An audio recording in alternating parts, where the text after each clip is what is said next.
గజానికి ఇంతో అంతో తీసుకొని సామాన్యుల దగ్గర పైసలు వసూలు చేసి లేఅవుట్ల పేరు మీద భూములు అమ్మారు. అది నమ్మిన వాళ్ళు కొద్దిగా తక్కువ ధరకు వస్తుంది కదా అనే ఉద్దేశంతో కూలినాలు చేసుకునేటోళ్ళు వాళ్ళ తాహతకు తగ్గట్టు 50-60 సంవత్సరాల క్రితం కొనుక్కున్న ఈ భూములలో అప్పుడో ఇప్పుడో ఎంతో అంతో ఇటుక మేర్చుకుంటూ ఈరోజు ఇండ్లు కట్టుకొని 50-60 సంవత్సరాల నుంచి కాపురాలు ఉంటే అటువంటి వాళ్ళని అకస్మాత్తుగా వచ్చి వెంటనే మీరు ఖాళీ చేయాలి, సమాధానం చెప్పాలి, ఈ ఇండ్లు అక్రమంగా ఆక్రమించుకున్నాయి, చెరువు భూములు అని చెప్పేసి రెవెన్యూ అధికారులు నోటీసులు జారీ చేశారు.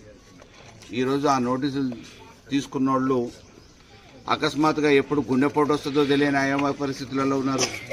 కొంతమందికి బీపీలు పెరుగుతూ ఉన్నాయి, అనారోగ్యం పాలవుతున్నారు, ఆందోళనకు గురవుతున్నారు.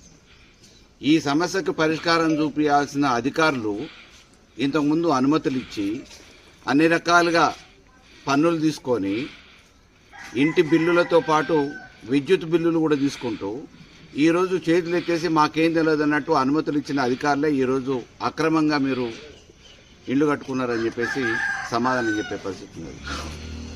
రాష్ట్ర ప్రభుత్వానికి నేను ఒకటే డిమాండ్ చేస్తూ ఉన్నా, సామాన్యుల మీద మీ జులుం చూపించద్దు.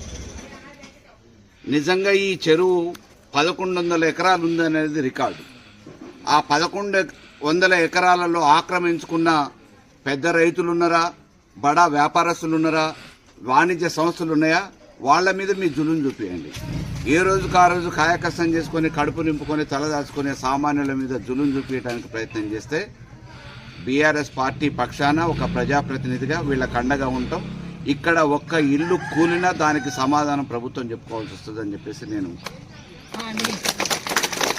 చెరువును రక్షించుకోవాలనే ఆలోచన ఉంటే ప్రభుత్వం వెనువెంటనే చర్యలు చేపట్టి ఎక్కడన్నా వీళ్ళు ఒక ప్రత్యామ్నాయంగా ఇళ్లు కట్టియండి.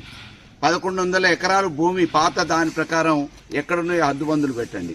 దాని ప్రకారం ఇండ్లన్నీ పూర్తి నిర్మాణం చేసిన తర్వాత వీళ్ళకి ఇండ్లు ఒప్పచెప్పిన తర్వాత అప్పుడు ప్రత్యామ్నాయ ఏర్పాట్ల గురించి ఆలోచించాలి తప్ప ఎటు కాకుండా రాత్రికి రాత్రి ఏదో మాకు అధికారం ఉంది, మేమేదో మిషన్లు పెట్టి హైదరాబాద్లో చేసినట్టు హైడ్రా మాదిరిగా కోదల్లో కూడా చేస్తామనంటే ఎట్టి పరిస్థితులలో సహించేది లేదు. మరొక యుద్ధానికి కూడా సిద్ధమవుతామని చెప్పేసి ప్రభుత్వానికి హెచ్చరిస్తాం.